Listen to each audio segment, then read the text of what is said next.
Today we're covering drone basics. This is DIY in 5.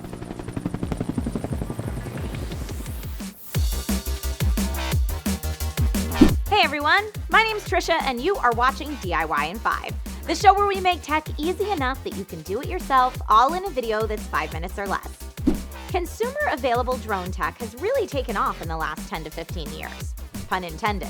And with it, regular old photography and videography enthusiasts like you and I can now capture images that used to cost thousands of dollars to even attempt. Pretty cool.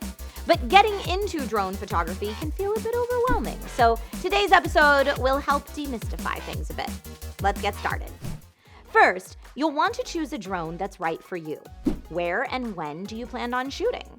Some drones are meant for indoor flight, others have built-in lighting for low light or nighttime conditions, some fly further than others. These are all important considerations.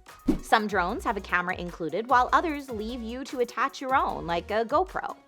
If you already have a preferred tiny camera that you know how to operate, then getting a compatible drone may be a great call so you can focus on the flight without having to learn a new camera at the same time. That said, drones with cameras included sometimes offer extra features.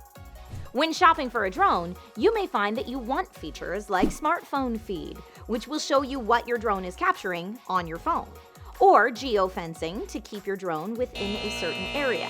That can be incredibly helpful depending on local regulations where you're filming. Some drones have tracking features that use visual recognition and your phone's GPS to help you take the best shot. Tripod mode can keep things steady, and extra sensors can help newbie flyers avoid collisions. Keep in mind that you don't need to necessarily shill out for the best specs. Find the drone that's right for you, and know that there are drones out there for every budget. Once you've got your drone, know the rules and regulations of where and how you can fly. Here in the US, drones weighing between 0.55 and 55 pounds require Federal Aviation Administration registration, and you can't fly around airports, natural disasters, or large unprotected crowds, among other places. Check your local rules because fines will vary country to country. Also, before you take flight, check the weather. A strong wind will ruin even the best intended shot. The UAV Forecast app has a wealth of info including cloud cover, wind speeds, rain chances, and more. Take that into consideration, then get packing. Some accessories you might want to pack include batteries. A typical drone will fly for about 10 minutes, and if you get a really high-end option, you might eke out 20 to 25 minutes, so an extra battery or two will be helpful. You may also want to invest in propeller guards to help protect your propellers and anything they may run into in the event of a flight collision or rough landing.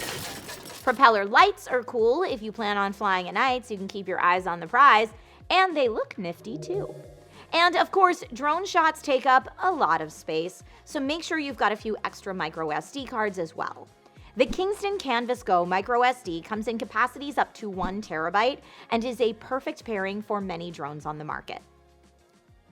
With all that said, start small. Do some test flights before trying to capture your magnum opus. The more hours you fly, the better you'll become. Don't forget to keep in mind your general photography basics like composition, light and shadows, rule of thirds, etc. And if you need a refresher on those, we've got those videos on this channel too. Have a great flight, everyone, and share your tips in the comments. Like and subscribe if you'd like to see future tech tips, and I'll see you next time.